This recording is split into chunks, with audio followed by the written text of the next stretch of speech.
بسم اللہ الرحمن الرحیم نحمدہ ونصلی علی رسولہ الکریم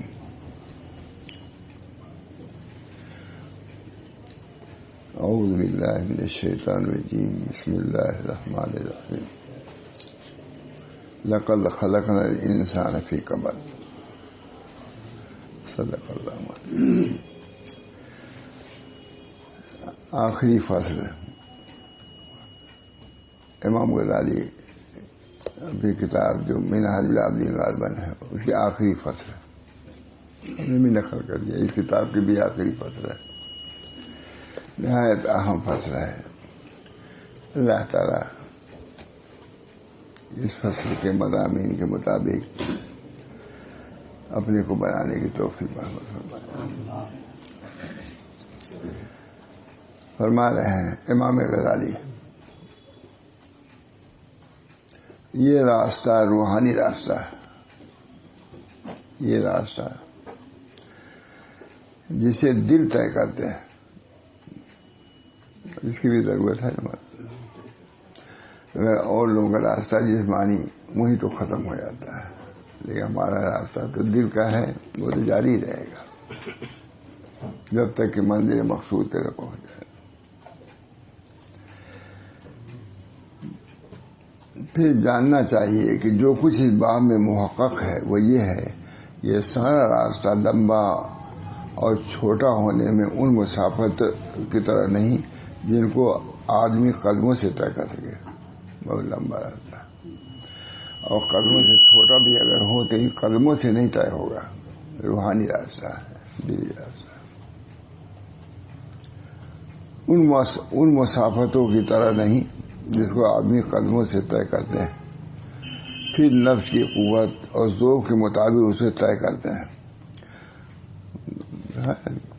طے کر لیتے ہیں، کوئی تکلیف ہوتی ہے، آرام ہوتا ہے، طے ہو جاتا ہے، مگر اس کے بارے میں فرما رہے ہیں بلکہ یہ راستہ روحانی راستہ ہے، وہ تو جسمانی راستہ ہے، طے ہو جاتا ہے تکلیف سے، زیادہ تکلیف ہوتی ہے، کم تکلیف ہوتی ہے، سبھی جانتے ہیں، لیکن بلکہ یہ راستہ روحانی راستہ ہے جسے دل طے کرتے ہیں، اپنے عقائد اور بصیرت کے مطابق طے کرتے ہیں۔ یہاں عقائد کا مسئلہ ہے، یہ بڑی بات ہے، عقائد اعمال کا سوال نہیں ہے، یہ عقائد کا سوال ہے اور بصیرت کا سوال ہے، اس سے طے ہوگا اپنے عقائد۔ بہت زبردست ہے، آخری کتاب ہے، آخری فصل ہے، ہماری کتاب کا بھی آخری فصل ہے۔ اللہ تعالیٰ اس کے سمجھنے کی، اس پر عمل کرنے کی توفیق بنائے۔ زندگی کا مقصد تو یہی ہے جس کو ہم لوگ بھولے ہوئے ہیں، ایسی باتیں اپنے لوگوں سے سرزد ہوتی ہے کہ تعجب ہوتا ہے، اپنے اوپر بھی تعجب ہوتا ہے، بلکہ یہ راستہ روحانی راستہ ہے جسے دل طے کرتے ہیں، اپنے عقائد اور بصیرت کے مطابق طے کرتے ہیں، جیسے عقیدہ ہے، بصیرت ہے، اسے طے کرتے ہیں، اور اس کی اصل ایک آسمانی نور اور خداوندی نگاہ ہے، وہ طے کراتی ہے۔ اس کی اصل ایک آسمانی نور اور خداوندی نگاہ ہے جو کسی بندے کے دل پر پڑے، پھر وہ اس کے ساتھ دونوں جہانوں کے معاملے پر حقیقت کے ساتھ غور کرتا ہے کہ دل پر نورانیت آتی، سمجھتا ہے کہ ہم کو کیا طے کرنا ہے۔ اللہ ہم سب لوگوں کو یہ توفیق دے۔ اس طریق کی بصیرت، فراست ضروری ہے، دونوں جہانوں کے معاملے پر حقیقت کے ساتھ غور کرتا ہے، پھر یہ نور وہ ہے کہ بندہ اس کو 100 سال تک تلاش کرتا رہتا ہے اور اسے نہیں پاتا، اور نہ اس کا کوئی نشان ملتا ہے، اور یہ بندے کی طلب و کوشش میں کوتاہی اور اس راہ کی نادانی کی وجہ ہوتا ہے۔ 100 سال تک نہیں ملتا تو خود اس کی نادانی ہے، اور کوئی اس کو 50 سال کے بعد پا لیتا ہے، کوئی اس کو 10 سال میں، کوئی ایک دن میں پا لیتا ہے، اور کوئی رب العزت کی عنایت سے ایک ساتھ ایک لحظے میں پا جاتا ہے۔ لمبا راستہ ہے، اگر اس کے لیے دن اور رات کی قید لگائی جائے تو مانے کب تک وہ پہنچے، وہی میں نے کل بیان کیا تھا، ماں یعقوب سارے فرمایا یہ راستہ ہے کہ لاکھ میں طے نہیں ہو سکتا سال میں، لیکن اگر اللہ کی نظر عنایت ہو جائے تو پل بھر میں طے ہو جاتا ہے. وہ تم لوگوں کو سناؤں گا، یہ دن نکالیے گا. ماں یعقوب صاحب بہت طویل ہے، اور حضرت شاہ رسول اللہ صاحب اس کو مزید بھی سناتے تھے. آپ کو کتاب کہیں ہوگی مکتوبات یعقوبیہ، بہت اچھا بتا، بہت ہی تواضع کے ساتھ، بہت ہی حقیقت کے ساتھ. تواضع بھی ہے کسی نے ان سے اصل میں رجوع کیا، یعنی اصلاحی تعلق اس پر لکھا انہوں نے کہ مجھ سے کیا تم کرتے ہو. صدر مسعود دارالعلوم دیوبند حضرت نکالوں گا ابھی، وہ مکتوب ہی سناؤں گا. حضرت سناتے مجلس میں کوئی اس کو 10 سال میں، کوئی ایک دن میں، اور کوئی رب العزت کی عنایت سے ایک ساتھ اور ایک لحظہ میں پا لیتا ہے، سلوک تمام ہو جاتا ہے. اس کی کوشش اللہ تعالیٰ ہمارے طریق کو آسان فرما دے، اس کی دعا تو ہونی چاہیے. یہاں بہادری نہیں دکھانی ہے، یہاں تو لجاج جاتا عاجزی، ہم عاجز ہیں. اللہ ہمارے عجز پر رحم فرمائیے. العجز و فقری،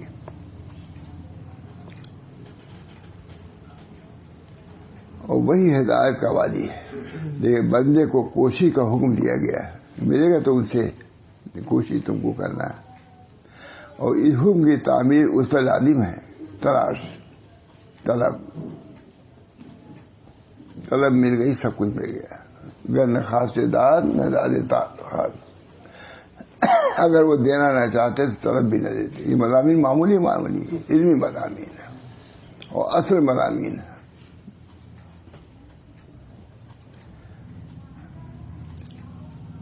لیکن بندے کو کوشش کا حکم دیا گیا ہے، اور اس حکم کی تعمیل اسی پر لازم ہے. اور امر مفہوم ہے، یہ نہیں کہ سمجھ میں آ رہا ہے کہ اللہ کا راستہ مشکل ہو گئی، اور پروردگار حاکم عادل کی تقدیر کے مطابق، اور پروردگار حاکم عادل کی تقدیر کے مطابق ہے. وہ جو چاہتا ہے کرتا ہے، اور جو چاہتا ہے حکم دیتا ہے. یعنی کوئی ویسی نادانی کی بات نہیں ہے. پھر اگر تو یہ سوال کرے کہ یہ خطرہ کتنا بڑا ہے، اور یہ معاملہ کتنا سخت ہے، بندہ کمزور کتنا محتاج ہے، اور یہ سارا عمل و کوشش اس شرائط کا حصول کس کے لیے ہے، تو میں کہوں گا مجھے اپنی عمر کی قسم، تو اپنے اس قول میں بالکل سچا ہے. واقعی بہت بڑا یہ معاملہ بڑا سخت ہے اللہ کا، اور خطرہ بہت ہے.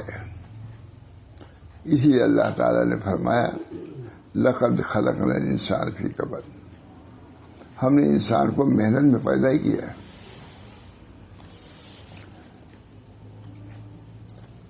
ان عرضنا الامانۃ علی السماوات والارض، سب نے انکار کر دیا، انسان نے لیا تو مشکل تو ہے ہی ہے، لیکن اللہ جس پر آسان کر دیا آسان ہے. ہم نے امانت کو آسمانوں اور زمینوں اور پہاڑوں کو پیش کیا، انہوں نے اس کو اٹھانے سے انکار کر لیا اور اس سے ڈر گئے، اور اس کو انسان نے اٹھا لیا ہے. یقیناً وہ ظلم و جہول ہے. اسی لیے سید المرسلین صلی اللہ علیہ وسلم نے فرمایا کہ لو علمتم ما عالم لبقیت کثیر ولذہبتم کثیرا، اگر تم وہ جان لو جو میں جانتا ہوں تو زیادہ رو تھوڑا ہنسو. حدیث قرآن کہہ رہا ہے.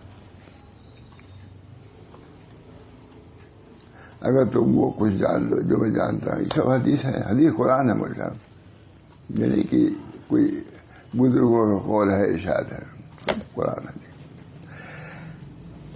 اور وہ جو بیان کیا جاتا ہے کہ ایک آواز دینے والا آسمان سے آواز دیتا ہے، کاش مخلوق پیدا نہ ہوتی، اگر پیدا ہونی تھی تو اپنے پیدائش کے مقصد کو سمجھتی، اور پیدا ہی نہیں ہوتی. پیدا ہوئی تو اپنے وما خلقت الجن والانس الا ليعبدون، یہ مقصد ہے. اگر پیدا ہونی تھی تو اپنی پیدائش کے مقصد کو سمجھتی، اور جب مقصد کو سمجھ لیا تو کاش اس کے مطابق عمل کرتی. سلف صالحین بھی اسی طرح کہا کرتے تھے. جانتی نہیں تو کچھ نہیں، جب جان گئے کہ اس مقصد سے ہم پیدا ہوئے ہیں تو اس مقصد پر عمل کرنے کی توفیق مل جاتی تو سب کچھ تھا. اللہ تعالیٰ. حضرت ابوبکر صدیق نے فرمایا میں پسند کرتا ہوں کہ میں کوئی گھاس ہوتا تاکہ جانور مجھے کھا جاتے. ذرا خوف ابھی زمانے میں کیا مسئلہ جو جی میں آتا ہے کہتا ہے. حضرت ابوبکر صدیق نے فرمایا میں پسند کرتا ہوں کہ میں کوئی گھاس ہوتا تاکہ جانور مجھے کھا جاتے، اور ایسا عذاب کے خوف سے فرماتے. مانی کیا ہوگا. حضرت عمر فاروق نے ایک آدمی کو یہ کہتے ہوئے سنا جبکہ وہ تلاوت اس آیت کر رہا ہے ہر عطا علی انسان حین من الدہر لم یکن شیئا مذکورا. یہ انسان پر ایک ایسا زمانہ گزرا ہے جب یہ کوئی چیز یعنی ذکر کے قابل بھی نہ تھا. تو آپ نے فرمایا کاش معاملہ وہیں ختم ہو جاتا، آگے نہ بڑھتا. ابو جرح نے فرمایا میں پسند کرتا ہوں کہ میں اپنے گھر والوں کو میٹھا ہوتا، میرا گوشت لوگوں میں تقسیم ہو جاتا اور میرا شوربہ لوگ پی جاتے اور میں قیامت کو دوبارہ پیدا نہ ہوتا. خوف ہے خدا. سب اپنے بزرگوں کے واقعات بولتا. سب لکھ دیا. امام غزالی مجتہد ہیں، مجدد کر سکے گا. تصوف کے بھی بہت مجاہدات کیے ہیں، معلوم ہے. شروع میں چلے گئے تھے، جنگلوں میں تھے، بہت مجاہدہ کیا. اس کے بعد آئے، کتاب لکھی. ایک مدرسے میں گئے تو کہہ رہے تھے امام غزالی نے جس انداز سے کہا یہ کہا ہے. کہا اچھا یہاں میرا نام ہے، اب یہاں سے بھاگ نکلو تاکہ کوئی یہ نہ سمجھے کہ یہ امام غزالی. اپنے نام و نشان کو مٹایا. امام بہت بڑے شخص تھے، خود ان کا هل أتى على الإنسان حين من الدهر لم يكن شيئا مذكورا. کہ انسان پر ایک ایسا زمانہ گزرا ہے جب یہ کوئی چیز یعنی ذکر کے قابل بھی نہ تھا. تو آپ نے فرمایا کاش معاملہ وہیں ختم ہو جاتا، آگے نہ بڑھتا تاکہ قیامت نہ دیکھنا پڑتا. کیا ابھی سب مضامین کو سمجھتا ہے کہ ضرورت ہی نہیں ہے. ارے یہی تو ضرورت ہے، ضرورت اس چیز کی ہے تاکہ وہاں کا معاملہ ٹھیک ہو جائے. یہاں ایسا کسی معاملہ ٹھیک ہو نہیں جاتا، سب پریشان ہے. ہم لوگ تو اسی سے گزر ہی رہے. کوئی اگر وہاں کا معاملہ کہ سدھار کا سبب ہو جاتی ہے کچھ بھی نہیں ہے.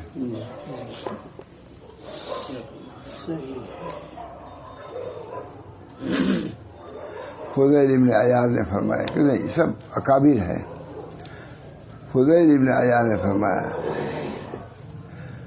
میں کسی مقرب فرشتے اور نبی مرسل اور بندے صالح پر رشک نہیں کرتا.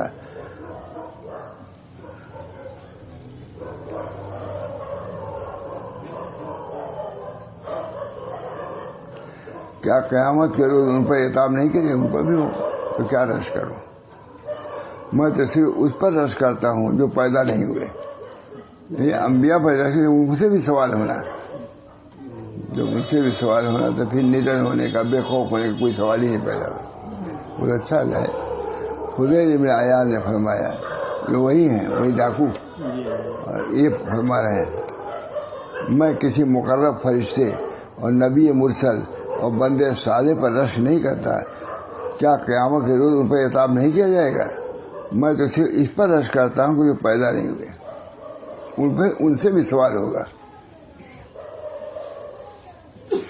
عطا سلمی نے فرمایا کہ اگر آگ جلا دی جائے اور کہا جائے کہ جو آدمی اپنے آپ کو اس میں ڈال دے گا وہ ہمیشہ کے لیے ختم ہو جائے گا، تو مجھے ڈر ہے کہ میں آگ تک پہنچنے سے پہلے ہی خوشی کی وجہ سے مر جاؤں گا. چلو سوال وہاں نہیں ہوگا، اس سے بچ جاؤں گا. اس خوشی میں اتنا خوش ہو جاؤں گا. تو معاملہ انسان واقعی بڑا سخت ہے.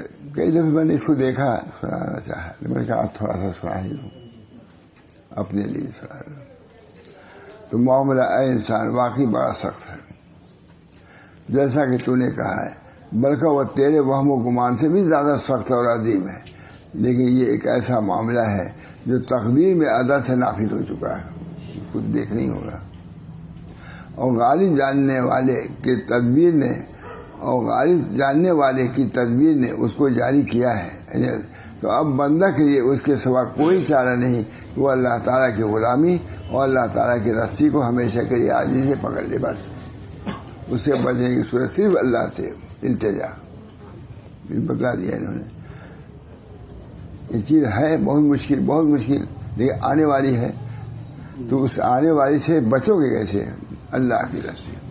الحمدللہ اللہ تعالیٰ اللہ کی رسی کو ہمیشہ کے لیے عاجزی اور زاری سے تھامے. پھر ممکن ہے کہ اللہ تعالیٰ اس پر رحم کرے اور اس کے فضل سے وہ بچ جائے. بس طریق یہی ہے. سب کچھ ہونے کے باوجود ڈرتے. طریق وہی ہے کہ اس رسی کو الحمدللہ. ہمارے حضرت بہت فرماتے تھے کہ وہ رسی چھوٹ تو سکتی ہے, ٹوٹ نہیں سکتی. اس رسی کو پکڑو گے تو پہنچ ہی جاؤ گے. امام محمد صاحب علیہ السلام, وہ رسی چھوٹ تو سکتی ہے, ٹوٹ نہیں سکتی. اس وجہ سے اسے بہت اچھی بات ہے.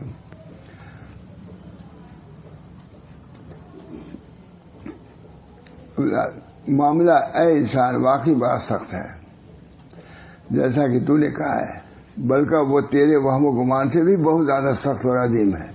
لیکن یہ ایک ایسا معاملہ ہے جو تقدیر میں ازل سے نافذ ہو چکا ہے. اور غالب جاننے والے کی تدبیر نے اس کو جاری کیا ہے. غالب اللہ تعالیٰ, اور غالب جاننے والے یعنی اس کو کوئی اس کے غلبے کو ہٹا نہیں سکتا. غالب اور غالب جاننے والے کی تدبیر نے اس کو جاری کیا ہے. تو اب بندہ کے لیے اس کے سوا کوئی چارہ نہیں. وہ اللہ تعالیٰ کی غلامی اور اللہ تعالیٰ کی رسی کو ہمیشہ کے لیے عاجزی اور زاری سے تھامے. پھر ممکن ہے کہ اللہ تعالیٰ اس پر رحم کرے اور اس کے فضل سے وہ بچ جائے. تدبیر وہی.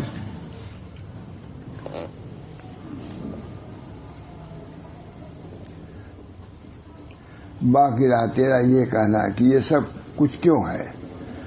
تو یہ ایک ایسا کلام ہے جو تیری عظیم غفلت ظاہر کرتے ہیں. اللہ کی شان ہے. اللہ کبھی جواب دے. اب باقی رہا تیرا یہ کہنا یہ سب کچھ کیوں ہے, اتنی سختیت ہے. تو یہ ایک ایسا کلام ہے جو تیری عظیم غفلت ظاہر کرتا ہے. اللہ کی شان, اس میں آپ کچھ نہیں کر سکتے, چنو چرا نہیں کر سکتے, اللہ پہ اعتراض نہیں کر سکتے. وہاں تو جو کچھ ہے ماننا ہی ہے. باقی رہا ماننے ہی میں سلامتی ہے. باقی رہا تیرا یہ کہنا کہ یہ سب کچھ کیوں ہے. تو یہ ایک ایسا کلام ہے جو تیری عظیم غفلت پر ظاہر کرتا ہے. بلکہ درست یہ تھا کہ بندہ جو کچھ چاہتا ہے اس کے مقابلے میں اس کی حقیقت کیا ہے. کیا تجھے معلوم ہے کہ یہ کمزور بندہ کیا چاہتا ہے؟ اس کا کمتر مطالبہ دو چیزیں ہیں. پہلی یہ کہ دونوں جہانوں میں سلامت رہے, بندہ ہی چاہتا ہے. اور دوسری یہ کہ دونوں جہانوں میں بادشاہی کرے. اب دنیا کی سلامتی تو اس طرح ہے کہ دنیا اس کی آفتیں, اس کے فتنے اور غفلت کے پردے اس طرح کے ہیں کہ اس سے ملائکہ مقربین بھی نہیں بچ سکے. یقیناً تو نے ہاروت و ماروت کا واقعہ سنا ہوگا.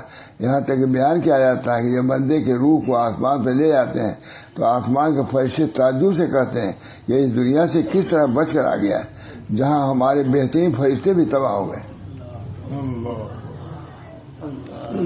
اور آخرت اپنی ہولناکیوں اور سختیوں میں اس طرح کی ہے جس سے انبیاء رسول اللہ صلی اللہ علیہ وسلم بھی چیخ اٹھے, نفسی نفسی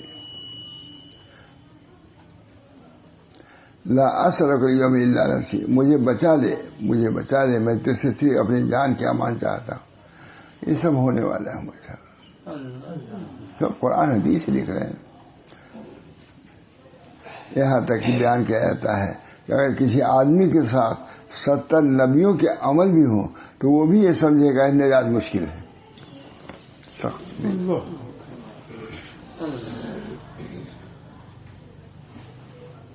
دیکھ رہا تھا, میں سنا نہیں پا رہا تھا. میں نے کہا تھوڑا سنا ہی دو. یہاں تک بیان کیا جاتا ہے کہ اگر کسی آدمی کے پاس 70 نبیوں کے عمل بھی ہوں تو وہ بھی یہی سمجھے گا کہ نجات مشکل ہے. پھر آدمی چاہے کہ ان فتنوں سے محفوظ رہے تو اسے چاہیے وہ اسلام کو اپنے ہمراہ لے کر نکلے، بس اسلام بچائے گا اللہ ہم لوگوں کو اسلام کے ساتھ۔ پھر آدمی چاہے کہ ان فتنوں سے محفوظ رہے تو اسے چاہیے کہ وہ اسلام کو اپنے ہمراہ لے کر نکلے، سلامتی کے ساتھ چلا جائے گا۔ اسلم تسلیم، اسلم تسلم ہے شاید، اسلام رہو سالم رہو ہے نا، حضور صلی اللہ علیہ وسلم فرمایا اسلام رہو سالم رہو گے۔ بادشاہ کو لکھا حضور صلی اللہ علیہ وسلم نے اسلم، اسلام رہو تسلم، تسلم ہے سالم رہو گے۔ معلوم ہے کہ اسلام ہی سے سلامتی ہے، دنیا کی سلامتی بھی اور دین کی سلامتی کی۔ آسان ہوگا یہ مسئلہ، آسان، بس اسلام کی فکر کرو، ایمان اسلام، ایمان رہو گے لے جاؤ گے امن سے رہو گے، اسلام رہو لے جاؤ گے سلامتی سے رہو گے۔ دونوں میں سلامتی اور امن انہی دونوں لفظوں میں ہے۔ اسلام کو اللہ تعالیٰ ہم سب لوگوں کو اسلام پر باقی رکھے۔ ان فتنوں سے محفوظ ہے تو اسے چاہیے کہ وہ اسلام کو اپنے ہمراہ لے کر نکلے، سلامتی کے ساتھ چلا جائے گا۔ اسلامی احکام ہے، ہمارے سب کچھ ہے دشواری، لیکن آسانی بھی تو یہ ہے، اسے کوئی مصیبت نہ پہنچے گی اور آخرت کے ہولناک مناظر سے بچ کر جنت میں سلامتی کے ساتھ داخل ہو جائے گا۔ شروع میں کہتا ہم لوگ گھبرائے تھے، آسان ہو گیا کہ نہیں؟ ہمیں بھی آسانی سے مشکلات ہے، میں خود ہی گھبرا گیا تھا، میں نے کہا آگے کیا ہوگا، اللہ ہی ہوگی سلامتی۔ مجھے بہت تسلی ہو گئی۔ کیا آدمی بکتا رہتا ہے مجھے، میں سنتا رہتا ہوں، اگر معلوم ہو جائے تو سب چیزیں بکواس ختم ہو جائے۔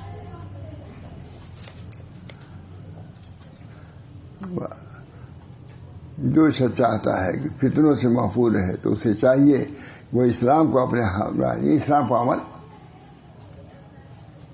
سلامتی کے ساتھ چلا جائے گا، اسے کوئی مصیبت نہ پہنچے گی اور آخرت کے ہولناک مناظر سے بچ کر جنت میں سلامتی کے ساتھ داخل ہو جائے گا۔ دین آسان بھی ہے نا، ہے تو مشکل سب، لیکن اس کی آسانی کی بھی سبیل ہے۔ الدین یسر ہے کہ نہیں؟ دین آسان ہے۔ من قال لا الہ الا اللہ دخل الجنہ، جسے دل سے کہہ دیا لا الہ الا اللہ داخل ہو جائے گا۔ سب کی کارڈ موجود ہے، کوشش کرنے کی ضرورت ہے، یہ بکواس سے نہیں ملے گا۔ سلامتی سے دل کو سالم رکھو، غیر اللہ کو گھسنے نہ دیں، آ سکے غیر میرے خانے دل میں کیسے کہ خیال رخ دلدار ہے دربار بنا۔ آخرت کے ہولناک مناظر سے بچ کر جنت میں سلامتی کے ساتھ داخل ہو جائے گا، اسے کوئی تکلیف نہیں پہنچے گی۔ افسوس یہ معمولی کام ہے، اتنا ہی کرنا ہے، اور باقی رہی حکومت اور کرامت، تو حکومت یہ ہے کہ انسان کا تصرف اور مشیت نافذ ہو، اور یہ حقیقت میں دنیا میں تو اللہ کے دوستوں اور اس کے برگزیدہ لوگوں، اس کے تقدیر پر راضی رہنے والوں کے لیے ہے کہ جنگل اور سمندر اور زمین ان کے لیے ایک ہی قدم ہے، سب کچھ نہیں، اور پتھر اور اینٹیں ان کے لیے سونا ہے، اور جن اور انس اور چرند اور پرند کے تابع ہیں، وہ جو کچھ بھی چاہتے ہیں وہ ہو جاتا ہے، کیونکہ وہی چاہتے ہیں جو اللہ چاہے، اللہ کے بندے، اور جو اللہ تعالیٰ چاہے وہ ہو جاتا ہے۔ یہ لوگ کسی مخلوق سے نہیں ڈرتے، ان سے تمام مخلوق ڈرتی ہے، اللہ سے تعلق نہیں، یہ اللہ کے سوا کسی کی غلامی نہیں کرتے، اور کائنات کے ہر چیز ان کی غلامی کرتی ہے، یہ اللہ کے سوا کسی کی غلامی نہیں کرتی، اور کائنات کے ہر چیز غلامی، اور دنیا کے بادشاہوں کو اس رتبے کا اشیر بھی کہاں نصیب ہے، بلکہ وہ بہت تھوڑے اور بہت ذلیل ہیں۔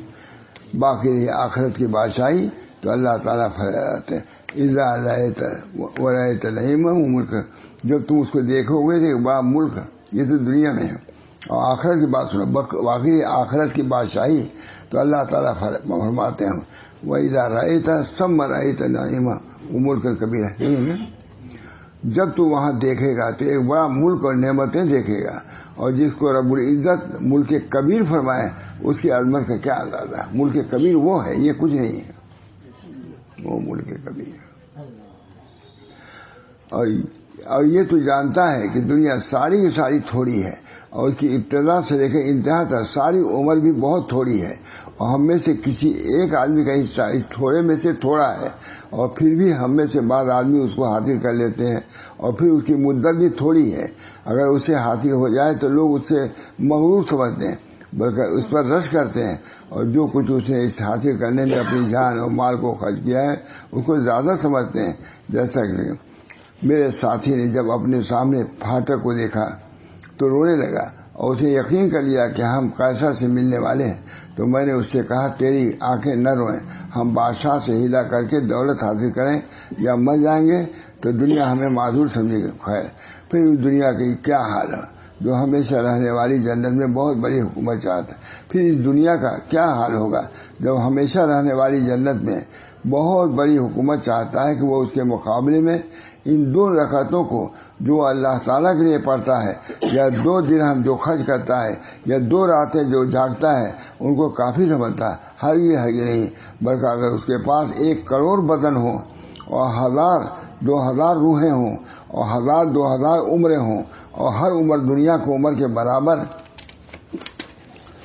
یا اس سے بھی زیادہ ہوں, پھر وہ اس مقصد عزیز کے لیے ان تمام کو خرچ کر ڈالے تو بھی بہت تھوڑا ہے. ملک کبیر ہے وہ. آج دیکھیے کتنے کروڑوں روپیہ ایک معمولی ووٹ کے لیے کیڑے خرچ کرتے ہیں, کروڑوں. کہتے ہیں اگر ساری دنیا وہی کرتے ہیں زیادہ, اگر وہ اس مقصد عزیز کے لیے ان تمام کو خرچ کر ڈالے تو بھی یہ بہت تھوڑا ہے. اگر اس کے بعد کبھی وہ اپنے مقصد پر پہنچ جائے تو یہ اللہ تعالیٰ کی طرف سے فضل عظیم اور غنیمت کبریٰ ہے.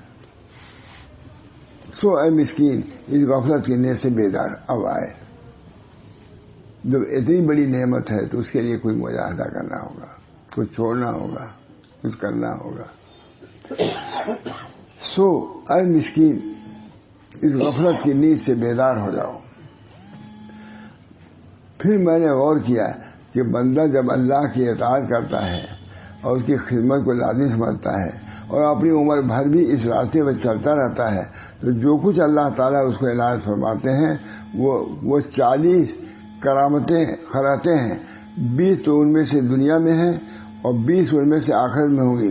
وہ 20 جو دنیا میں ہیں اس میں یہ ہے, پہلی یہ کہ اللہ تعالیٰ اس کا تذکرہ کرتے ہیں. جو نعمتیں ملتی ہیں 20 دنیا میں ہیں اور 20 آخرت میں. کہتے ہیں پہلی یہ کہ اللہ تعالیٰ اس کا تذکرہ کرتے ہیں. اس سے بڑھ کے کیا ہے کہ جو 20 کرامتیں ملے گی دنیا میں تو اللہ تعالیٰ اس کا ذکر کرتے ہیں. یہ میرا بندہ ہے جنہیں مجاہدہ کیا, ریاضت کیا, میرے راستے میں چلا. کہ اللہ کا ذکر 1000 نعمتوں سے بڑھ کے. پہلی یہ ہے کہ اللہ تعالیٰ اس کا تذکرہ کرتے ہیں اور اس کی ثنا کرتے ہیں, اور کتنا معزز ہے وہ بندہ جس کی ثنا کر کر اللہ تعالیٰ اس پر احسان کرے. اور دوسری یہ کہ اللہ جل شانہ اس کی شکر گزاری کرتے ہیں اور اس کی تعظیم کرتے ہیں. اور اگر کوئی تیرے جیسے عاجز مخلوق تیرا شکریہ ادا کرے اور تیری تعظیم کرے تو اس کو کافی عزت ملتا ہے. پھر اگر پہلوں پچھلوں کا معبود ایسا کرے تو کیا کتنی بڑی نعمت ہے. فاذکرونی اذکرکم واشکرونی ولا تکفرون. تم یاد کرو میں یاد کروں گا. یہ میں یاد کرنا معمولی بات ہے. وہی کہہ رہے ہیں کہ معمولی آدمی اگر تمہارا تذکرہ کرتا ہے تو تم خوش ہوتے ہو. اللہ رب العزت ایک مطلب اللہ کا, اللہ بھی حدیث میں آتا ہے کہ جب بندہ آہستہ آہستہ ذکر کرتا ہے تو اللہ تعالیٰ اس کو آہستہ ذکر کرتے ہیں, اور جب مجمع میں ذکر کرتا ہے تو اللہ تعالیٰ بھی مجمع میں اس کا ذکر کرتے ہیں جو یہاں کے مجمع سے کہیں بڑھ کر کے. یہ احمد صاحب کا آمد شمار کرا ہے. ابھی تو کوئی مصیبت سنا آپ نے, کیا ملے گا. یہ اب پہلی چیز کیا ہے کہ اللہ تعالیٰ اس کا ذکر کرتے ہیں, واہ میرے بندہ ان مصیبتوں کو برداشت کیا تب بھی راضی رہا, اب میں اس کی تقریب کرتا ہوں. پہلی یہ کہ اللہ تعالیٰ اس کا تذکرہ کرتے ہیں اور اس کی ثنا کہتے ہیں, اور کتنا معزز ہے وہ بندہ جس کی ثنا کہہ کر اللہ رب العزت اللہ رب العالمین اس پر احسان کرے. دوسری یہ کہ اللہ جل جلالہ کی شکر گزاری کرتے ہیں. پہلا والا میں نے پڑھا تھا, یہ نہیں پڑھا تھا, آج پڑھا. وہ پڑھ کچھ رکھ دیتا تھا. اب یہ بھی پڑھو, ہے کہ نہیں اچھا ہے. اللہ ہے، فاذکرونی اذکرکم. حضرت وہی بھی لکھتے ہیں اور علامہ قیم بھی لکھتے ہیں کہ ذکر کی فضیلت کے لیے اس سے بڑھ کے کچھ نہیں ہے کہ اللہ یاد کرتے ہیں اس کو. ہمارا ذکر اللہ کے دو ذکروں کے درمیان میں ہے. علماء لکھتے ہیں ہمارا ذکر اللہ نے ہم کو یاد کیا تو ذکر کی توفیق دیا، تو اللہ کی توفیق ہی سے ہم نے ذکر کیا، اور جب ہم نے ذکر کیا اللہ کو آگے کہتا ہے کر رہا ہے، کتنا بڑا احسان ہے. انہوں نے ذکر کرایا اور پھر اس پر انعام دیتے ہیں، کتنا بڑا فضل ہے. فاذکرونی اذکرکم. یہ بھی مسائل سب حالات ہیں دنیا میں، سب تو دنیا میں چلی رہا. اگر ہم لوگ بھی اسی دنیا میں پھنسے رہیں تو بہت بڑا گھاٹا ہے. تو اس کو بھی سمجھو. فاذکرونی اذکرکم واشکرونی ولا تکفرون. مجھ کو یاد کرو گا میں یاد کروں گا. ہے مصیبتیں تو ہی ہیں لیکن یہ بھی تو ہے. اسی وجہ سے لکھا شاہ عبد الحق محمد دہلوی نے عزیہ کا بھی خیال، وزیر اعظم کو لکھا شاہ جہاں کے، عزیہ کو خیال کر، احسان عمل اخلاص عمل کا خیال رکھو، ظاہر و باطن میں توافق پیدا کرو، اور جزاؤں کو پیش نظر رکھو کہ یہ کرو گے تو یہ ملے گا. یہ بھی کہیں عمدہ بات شیخ عبد الحق محمد دہلوی مدینہ سے آئے، انہوں نے یہ کہا جزاؤں کو خیال رکھو کہ یہ کرو گے تو یہ ملے گا. جب یہ کرو گے یہ ملے گا تو تم خود اس کا کرنا آسان ہو جائے گا تمہارے لیے. اس میں جزاؤں سے عمل آسان ہو جاتا ہے. حضرت تھانوی بے تکلف سے کہا کہ جب میرا نفس گھبرانے تھا کام سے کہ میں کہتا ہوں کھا لو تو حلوہ رکھا ہوا کھلاؤں گا، بس تیار ہو جاتا ہے. یہ کوئی کہہ نہیں سکتا. وہاں تھانوی کر رہے تھے، سمجھا دیا کہ نہیں. دو سے یہ کہ اللہ جل شانہ اس کی شکر گزاری کرتے ہیں اور اس کی تعظیم کرتے ہیں. اگر کوئی تیرے جیسے عاجز مخلوق تیرا شکر ادا کرے اور تیری تعظیم کرے تو اس کو کافی عزت تو سمجھتا ہے. پھر اگر پہلے اور پچھلوں کا معبود ایسا کرے تو بتاؤ کیا اندر کتنا خوش ہونا چاہیے تم کو، ہے نا. اچھا. تیسری یہ کہ اللہ تعالیٰ اس سے محبت کرتے ہیں. اگر تیرے محلے کے رئیس یا شہر کے حاکم کو تجھ سے محبت ہو تو اس پر تو فخر کرتے ہو اور کئی مقام پر اس کا فائدہ اٹھا، پھر سوچ کے رب العالمین تم سے محبت کرتا ہے. اب 20 کو شمار کرایا. چوتھی یہ کہ اللہ تعالیٰ اس کے کارساز بن جاتے ہیں، وہ یاد کرتا ہے، اس کے امور کی تدبیر خدا کرتا ہے. اور پانچویں یہ ہے کہ اس کے رزق کے کفیل ہو جاتے ہیں. اللہ تعالیٰ بغیر کسی محنت اور مشقت کے رزق کو اس کی طرف لاتے رہتے. چھٹی یہ ہے کہ وہ اس کا مددگار ہو جاتا ہے اور اس کے ہر دشمن ہر برائی کا ارادہ کرنے والے کو اس سے روکتا رہتا ہے. ساتویں یہ کہ وہ اس کا انیس ہو جاتا ہے، وہ کسی حال میں وحشت محسوس نہیں کرتا اور نہ تبدل نہ تغیر کا اسے خوف ہوتا ہے. آٹھویں نفس کی عزت، اسے دنیا اور دنیا والوں کی خدمت کی ذلت نہیں پہنچتی بلکہ وہ اس پر بھی رضامند نہیں ہوتا کہ دنیا کے بادشاہ اور جابی لوگ اس کی خدمت کریں، وہ بھی نہیں چاہتا، دوری رہو تو اچھا ہے. نویں ہمت کی بلندی، وہ دنیا اور دنیا والوں کی گندگی میں آلودگی سے بلند ہو جاتا ہے، اس کے کھیل تماشے اور خرافات کی طرف توجہ نہیں کرتا. دسویں دل کا غنا کہ وہ دنیا کے ہر غنی سے زیادہ غنی ہو جاتا ہے، ہمیشہ پاکیزہ نفس فراغ سینہ رہتا ہے، اسے کوئی حادثہ گھبراہٹ میں نہیں لاتا اور نہ کسی چیز کے گم ہونے کا اسے فکر ہوتا ہے. 11ویں دل کا نور ہے، وہ اپنے دل کے نور کے ساتھ علوم و اسرار اور حکمتوں پر مطلع ہوتا ہے. ان میں سے بعض کی اطلاع بڑی مدت اور بڑی کوشش کے ساتھ ہوتی ہے آتا ہے. 12ویں شرح صدر ہے کہ دنیا کے مصائب و تکالیف اور لوگوں کے عیاریوں اور مکاریوں سے دل تنگ نہیں ہوتا. 13ویں ہیبت ہے جو لوگوں کے دلوں میں ڈال دی جاتی ہے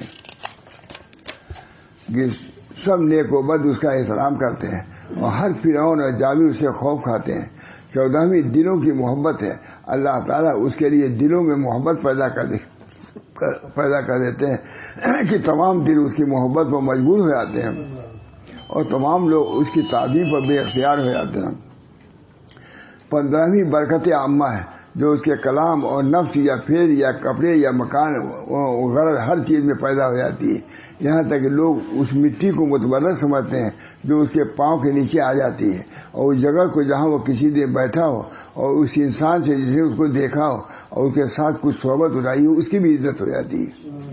اور 16ویں جنگلوں اور سمندروں غرض ساری زمین کی تسخیر ہے، یہاں تک کہ اگر وہ چاہے تو ہوا میں اڑتا ہے، پانی پہ چلتا ہے، یا ساری زمین کو ایک گھڑی میں طے کر لیتا ہے کرامات۔ اور 17ویں حیوانات کی تسخیر ہے، خواہ وہ درندے ہوں یا وحشی جانور یا حشرات و آرد وغیرہ۔ پھر وحشی جانور اس سے محبت رکھتے ہیں اور درندے اسے چاٹتے ہیں۔ 18ویں زمین کے خزانوں کی ملکیت ہے، وہ جب بھی ارادہ کر کے زمین پر ہاتھ رکھتا ہے تو اسے خزانے مل جاتے ہیں، اور جب اپنے پاؤں زمین پر مارتا ہے تو ضرورت کے وقت پانی کے چشمے ابلنے لگتے ہیں۔ وہ جہاں بھی اترتا ہے اگر اس کا ارادہ ہو تو اسے کھانا مل جاتا ہے۔ 19ویں اللہ رب العزت کے دروازے پر قیادت اور وجاہت ہے، مخلوق اللہ تعالیٰ کی بارگاہ میں اس کی خدمت کے وسیلہ ڈھونڈتی ہے، اور اللہ تعالیٰ سے اس کی وجاہت اور برکت سے لوگ حاجتیں طلب کرتے ہیں۔ 20ویں اللہ تعالیٰ کی جناب میں دعا کی قبولیت ہے، وہ اللہ تعالیٰ سے جو کچھ بھی مانگتا ہے اس کو دیتا ہے، اگر کسی کی سفارش کرتا ہے تو اس کی سفارش قبول کرتا ہے، اگر اللہ تعالیٰ کو قسم دیتا ہے تو وہ جس طرح چاہے اس کی قسم کو پورا کرتا ہے، یہاں تک کہ کوئی ان میں سے پہاڑ کی طرح اشارہ کرے تو اپنی جگہ سے ہٹ جاتا ہے، وہ زبان سے سوال کرنے کا محتاج نہیں، اگر اس کے دل میں کسی چیز کا خیال آ جاتا ہے تو وہ حاضر ہو جاتی ہے، اور وہ ہاتھ سے اشارہ کرنے کا بھی محتاج نہیں ہوتا۔ یہ کرامات تو دنیا میں ہیں اور جو آخرت میں ہے اب کر سنائیے۔ دعا کیجیے کچھ اپنے ہم لوگوں کو ملے بھائی، اتنی ہیں مصیبتیں ہیں تو یہ کرامتیں نہیں ہیں۔ اللہ تعالیٰ یہ سب ہے، چل رہا ہے کارخانہ، یہ بھی چل رہا ہے، جیسے یہ چل رہا ہے اوٹ والا، اسی طریقے سے ان نوٹ والا چل رہا ہے، اور وہ تو بس کیا چل رہا ہے، وہ حکم الحاکمین کا بھی سلسلہ چل رہا ہے۔ بس اللہ تعالی ہم سب لوگوں کو عافیت عطا فرمائے اور طریق کو آسان فرما دے، اپنے تک پہنچنے کے طریق کو اللہ آسان فرما دے۔ کم سے کم ہم نیت تو کریں، اللہ تعالیٰ اس نیت کی برکت سے آسان بھی فرما دیں گے۔ ربنا تقبل منا انک انت السمیع العلیم برحمتک یا ارحم الراحمین بحرمت سیدنا نبی کریم صلی اللہ علیہ وسلم۔ احیاء العلوم مناجر آپ میں نے تجھ پا بھی نہیں تھا۔